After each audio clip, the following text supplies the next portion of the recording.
చూడండి ఇప్పుడు నేను చికెన్ ఫ్రై చేస్తున్నాను. చికెన్ ఫ్రైకి ప్యాన్ పెట్టేశాను, కొద్దిసేపు ప్రీహీట్ చేశాను అనమాట. ఇప్పుడు ఆయిల్ వేస్తున్నాను, సరిపడా ఆయిల్ వేసాను. నేను ఫస్ట్ ఆయిల్ వేసాను చూడండి. దీంట్లో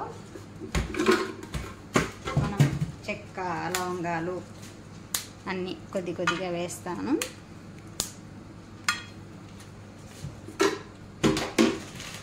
ఫ్రై కోసం కదా, బిర్యానీ ఆకు,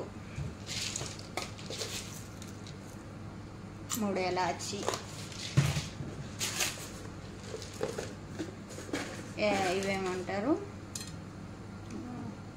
మర్చిపోయానే, లవంగాలు మర్చిపోయానండి, సారీ. టెన్షన్లో మర్చిపోతూ ఉంటాం, కామనే కదా.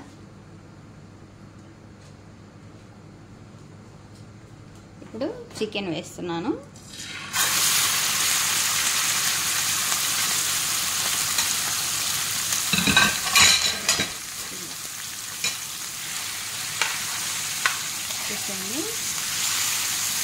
చికెన్ అయితే వేసేసాను.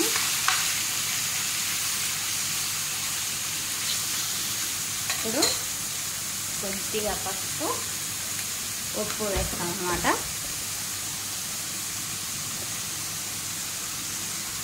పసుపు,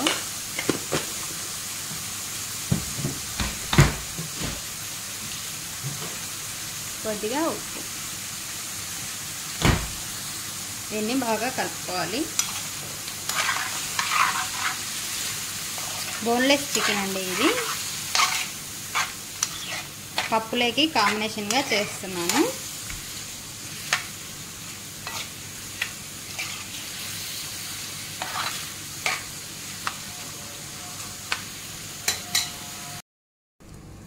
చూసేయండి, చికెన్ అయితే కొద్దిగా ఫ్రై అయిపోయింది. చూసేయండి, ఫ్రై అయింది కదా చికెన్. ఇలా ఫ్రై అయిన తర్వాత నేను మసాలా పట్టి పెట్టుకున్నాను. ఇది పల్లెటూరు స్టైల్ అనమాట. చూసేయండి, ఏమేమి వేసానంటే కారపొడి, ధనియాల పొడి, తెల్లగడ్డ, అల్లం అన్నీ వేసి ఒక్క ముక్కగా మిక్సీ పట్టుకున్నాను. ఇది కూడా దీంతో పాటు పచ్చిదే అండి, అంతా పచ్చిదే. చూడండి, ఇప్పుడు ఈ ముద్ద కూడా దీంట్లో వేస్తున్నాను. ఎక్కువ వేస్తున్నాను ఎందుకంటే మనకి ఆ పొడి కూడా రైస్లో కలుపుకోవడానికి టేస్టీగా ఉంటుందన్నమాట. ఏం కర్రీ లేకపోయినా కూడా ఈ ఫ్రైయే కలుపుకొని తినచ్చు, అందుకని నేను ఇలా ఎక్కువ వేసాను. అదే చికెన్ ఎల్లు కారం అంటారు కదా, అలాగా కారం అన్నమాట ఇది. ఇది కూడా దీంతో పాటు ఇంకా కొద్దిసేపు బాగా సిమ్లోనే ఫ్రై చేసుకోవాలి. పచ్చి వాసన పోయి మంచి స్మెల్ వచ్చే వరకు దీన్ని ఇలాగే ఫ్రై చేసుకోవాలి. నేను ముందే వేసాను సాల్ట్, అందుకే నేను ఇప్పుడు ఏం వేయలేదు. మళ్ళీ చూసుకొని కావాలంటే పైన వేస్తాను. దీన్ని కొద్దిసేపు ఇలాగే ఫ్రై అవ్వనివ్వాలి.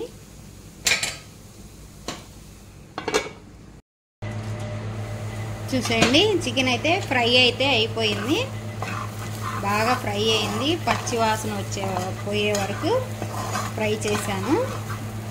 అంతే అండి, చాలా సింపుల్ అండ్ టేస్టీగా ఉంటుంది ఈ ఫ్రై. మీరు ఒకటి గమనించారా, నేను కొత్తిమీర కానీ కరింపాకు కానీ ఏం వేయలేదు. ఇది ఒక టేస్ట్ అండి, చాలా బాగుంటుంది. ఆ ఫ్లేవర్ వేస్తే అది ఒక వేరే ఫ్లేవర్ అయిపోతుంది. ఇలా కూడా ఒకసారి ట్రై చేయండి, చాలా బాగుంటుంది. పప్పులేకి కానీ రసం లేక్ కానీ ఇలాగైనా తినొచ్చు, చపాతీలో రోల్ చేసుకొని కూడా తినొచ్చండి. ఓకేనా, చికెన్ ఫ్రై అయితే అయిపోయింది.